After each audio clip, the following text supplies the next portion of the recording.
بالفيديو الاول من البسطرمه كل هالتعليقات تقول قدموها بالطاوه بالطاوه بالطاوه وبالطاوه.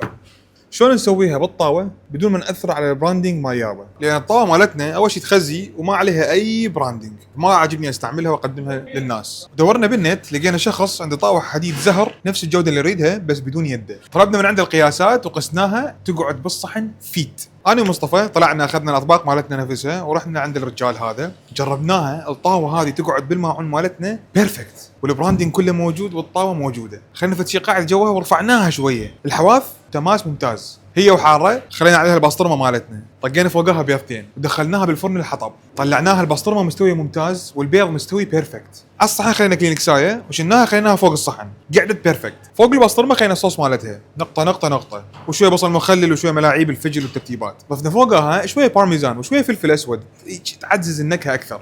قلبنا البسطرمايه الكرمله مالتها رهيبه. هاي نص النكهه مال البسطرمه والطعم فنان. اعتقد رضيناكم ورضينا البراندنج مال يابا. شنو رايكم؟ حبيتوها الفكره؟ بسطرمه على الفحم بالطاوه.